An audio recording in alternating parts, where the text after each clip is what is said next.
Welcome back to the Afternoon Sports Drive, Triple Play Sports Radio Network. Patrick Wheeler, Jason Elmquist, Levi Peckinpah's in the house. Tom Dorado's in the house, and he's got a very special guest on as well. Well, yes, it is special, to say the least, when you have a three-time All-American here at Oklahoma State, like this guy was, not to mention a member of the Pro Football Hall of Fame, the College Football Hall of Fame, and we can go down a list of all the things that Thurman Thomas accomplished. But I got to ask you, Thurman, here you are now, the first inductee in the Ring of Honor here at Oklahoma State. You've had a lot of awards. Where's this one fit in for you? Well, it's right up top, me being the first inaugural on the Ring of Honor. Obviously, that means a lot to me and my family, but I think it means a lot to my former teammates, too, from Rusty Hilger to Leslie O'Neal to Hart Lee to Mike Gundy, to all the guys that I ever played with. And to be the first, I know they put a lot of hard work in order for me to receive an honor like this. So, it's special. Get to come back to the place and play a team that I played in my last Oklahoma State game, uniform wearing, and I'm excited to come back. And, I wish Boone Pickens was here to see it. Obviously he passed away a couple of years, but it's definitely a great honor for my teammates, my family, and myself. Hey, Thurman, Patrick Wheeler here. I got to go ahead and ask for, with the Cowboys opening up this weekend, I got to get as close of a prediction for this game as you can give me here. Closer prediction? I'll just go that we will win the game. Okay, that works. That's what I meant. I didn't necessarily need a score or anything. Just wanted to make sure what all you got going on. Yeah. I would just go ahead and just get a W. That's all I care. Obviously I would like for it to be 42-0 or something like that. But if it's 3-0 and we get the W, that's fine. And just glad that Oklahoma State is back playing football. You haven't changed over the years. I was looking back. You talk about the last time I've seen you in between, and we've had off the mic conversations. But the last time we did this radio thing was back in 1987 in the post game locker room at Sun Bowl, El Paso, and it was still snowing outside. What a wild day that was, huh? It was a wild day, trust me. And I tell people all the time that, that's probably the reason that the Buffalo Bills drafted me. They saw that I was running real well in the snow, and but it was a great game. Obviously, West Virginia came back and made it close at the end, but to go out like that and to be the MVP, it was something special. But being from Stillwater and being from Houston, very rarely did you see snow, and for it to be named the Sun Bowl and it's snowing the day of the game was pretty crazy. Now, you recall when we came to the stadium, it was sunny, and it was halfway decent, as I recall. It kind of turned nasty about halftime and then really got nasty late in the game. And, Sean Mackey had to come up with a big play to keep him out of the end zone on the two-point conversion. Yeah, it was a big game. Like I said, it went right down to the wire, and it was great. That was actually my last game that I ever played with Barry Sanders, and obviously he took it the next year and took it to the next level. But just being in there and playing my last college game in the state of Texas, my family was there, a lot of friends there, so it was great that we got the W. Like you say, Sean Mack coming up with the play of the game at the end, and we came out victorious. So at least I can say that I ended my career with a W with Oklahoma State. It's hard to have secrets anymore, but did you really not know that you were going to be the first inductee, or did you get a hint somewhere along the line, or did you have to wait for John Smith to call you? I had to wait till John Smith called me. I really did, I had talked to Larry Reese a couple of things, and they said that they wanted to, have me there at the West Virginia game and didn't have no idea about what, I thought it would just basically just bring me back against the West Virginia game. That was my last game, but to be known up and be put up on the Ring of Honor is definitely special. So when he told me that, I wasn't really quite know what I wanted to say. I was like, I started talking about him because, he got me into wrestling. So, but to have a legend like that tell you that you're going to be the first one is something special. I had some input, to pick names to put in a Ring of Honor at Oklahoma State in any sport, really, but we're talking football here. That Ring of Honor would be crowded, if you went down the list from the Fenimores all the way through, and which I'm sure they're gonna have to handle that as we go down the line and add people. But when you stop and think about all the great people, just on your team alone, okay. When you got a Sanders and a Thomas on the same team, that ought to tell you where you're headed. That's just two guys. That's not mentioned about 6 or 7 others. Yeah, there's countless others. And like I said, the first guy that jumped up on mine just got into the College Football Hall of Fame was Leslie O'Neal. I mean, just think about how great he was when he played at Oklahoma State. So to have Barry and Hart Lee and, Des Bryant and just a whole bunch of guys, we've really committed throughout those years to be playing really great football, and for this to start off being an honor for those great players. You get to see this every single year now, and you'll see some of the great ones come back, and everybody should enjoy it because I know I'm going to enjoy it. Thurman, I have to ask, with the NFL and in full swing here again, I don't know how much you watch of it still, but to you, with the running backs in the game right now, so many talented ones in the NFL, is there any that stick out to you that you love to watch? Well, you know what? I've kind of fell in love. I'm a Russell Wilson fan, and so I got to see Chris Carson play a lot, former running back for Oklahoma State. So, I mean, there's so many great guys today that do a lot of different things. I know Saquon Barkley had a rough game his first start, but you know what? He's going to bounce back. It's just a lot of guys. But Saquon Barkley and now you have the guy from Kansas City doing well. Now it's just it's great to see that some of these running backs can carry some of these teams throughout the National Football League instead of always having to be the quarterback. You have never been one of these guys that kind of sit there and run down on the list of accomplishments, but I would think your fraternity is pretty small when you have to look at how many guys have played in 4 Super Bowl seasons back to back to back to back. Now that is something that you can look to forever and ever, and there are not too many people who can equal that. Yeah, it's not. Unfortunately, we're on the wrong end of all 4 of those Super Bowls.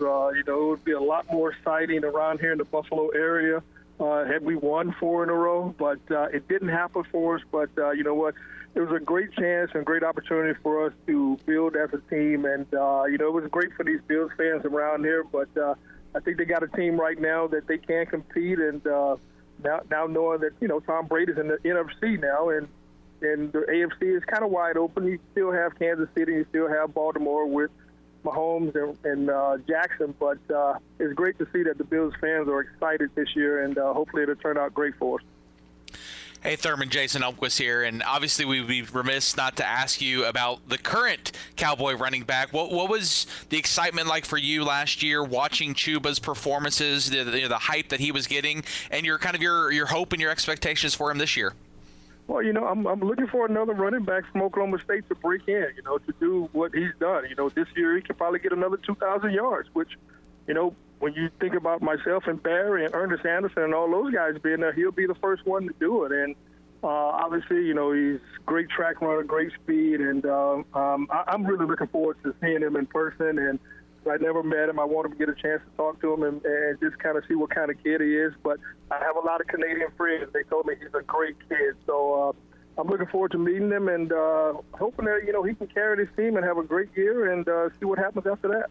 You had so many great games as a Cowboy, and we all kind of remember what we want to remember. We talked about the Sun Bowl. That was certainly one of them. But you may disagree on this, but I think the most complete, the best game I ever saw you play is when we opened at Washington in Pat's second year and won that thing by a bunch. Yeah, it was a good game. It was kind of like my coming out party, and Pat Jones put me right there to be that guy into the Heisman race. And it was a great game out there in Washington against Don James, one of the great coaches in college football. And it was a great thing for me to have that my sophomore year and to kind of be right there with leading the nation in rushing. But, it did kind of put me on the map. You look at the way college football has evolved since you guys were here, and, it's probably not this simple. But, you guys had to carve out yards in a phone booth back in the day because it wasn't this throw it around 65 times a game. But do you like or do you care one way or the other the way college football has evolved into today's game? I really don't care. I think when you're a running back, hey, you're going to touch the ball 15, 20, 25 times a game anyway. So if they want to throw it 50, that's fine. We're the guy on the football field that touches the ball behind the quarterback in the center more than anybody. So, you know what? I really don't care. I just like for at least Oklahoma State to always have a running back there to carry that load. And they have over the years. I mean, we have been very, very fortunate, to say the least, to have high-level celebrity kind of ball carriers. And if you can go down the list, I mean, we don't have time to do that, but you mentioned several. We didn't even mention Terry Miller and before that. So it's been kind of a tailback you thing. Can you remember back when you were recruited to come here? What did you know about Oklahoma State's tradition? What did you know about Oklahoma State, period, coming out of Texas? Obviously I knew a little bit about them because they came to Houston in 1983 to the Blue Bonnet Bowl. And that was in Houston, my hometown. And so I learned about Ernest Anderson, learned about, hey, Jimmy Johnson was the head coach and Rusty Hilger and all these guys. So at that point in time, I knew of Oklahoma State, and I knew what type of football team they had. It was an up-and-coming team, and I wanted to be a part of that. I didn't want to go to OU, didn't want to go to Texas. I wanted to be with the school that was up-and-coming, and Oklahoma State was the best pick for me. As you look back on your career here, and I want to jump to the NFL as well, because the fact that you're still in Buffalo says a lot about the love affair you must have with the city and vice versa. It is. Obviously, I met my wife there at Oklahoma State, and she was from Buffalo, and I got drafted by Buffalo. And so tomorrow will be 33 years, and it was a game against Wyoming that we met before we played Wyoming. And so, I have a lot of great memories there and a lot of great memories here in the Buffalo area. 3 out of my 4 kids were born here. It's just a great place for me to raise a family, and I did that over the years. And I just love it here. I can deal with the snow. I can deal with all the cold weather, and they've accepted me as one of their own, and I appreciate that. Yeah, I mean, that's obvious. And I guess you still got to sign some autographs along the way, I'm sure, because yeah, you can't go into too many stores without people knowing who you are. In the time we have left, reflect back on things have changed considerably, obviously, since 1987 when you left. And one of these main changes would have to be the overall facilities, the stadium, thanks to Mr. Pickens. Not that you guys didn't do well with what you had, but, it's a whole different world now as far as what Oklahoma State has now compared to 1987. Oh, yeah. I mean, are you kidding me? It was a lot. Things have changed. I think the kids have gotten a little bit spoiled now. We had to rough it out all the time, but things have changed. But I think when you think about the changes of a campus, that means that your athletic program has been doing well, and I appreciate all the alumni really coming out and really, putting forward the money to build different stadiums, to build different places, and it's great now to see that, the names on the side of the buildings now. I got a text from Ann Greenwood, and they did the tennis center. Right. He congratulated me and said that I hope that that I can be there and go by the tennis because we talk a lot. So it's going to be great to be back and see all the new buildings, but just that atmosphere is just what I'm really looking for, and seeing the orange and white. It'd be a better question as we wrap this up after the induction ceremony takes place. You were kind of you didn't get too high, too low when you played. I'm going to be interested in what kind of emotion you show when your name is unveiled there on the West End. Well, you know what? When I got the call from John Smith and Coach Holder, I was a little choked up then, and I'm sure once it happens, I'll probably get choked up again because a couple of my kids will be there and they'll see, how it's done down in Oklahoma State and how the fans are great and how, this is where I played college ball, and they'll get to have a good memory of that. Well, we look forward to seeing you down here for next week, and let me know when you're coming in, what days you're coming in.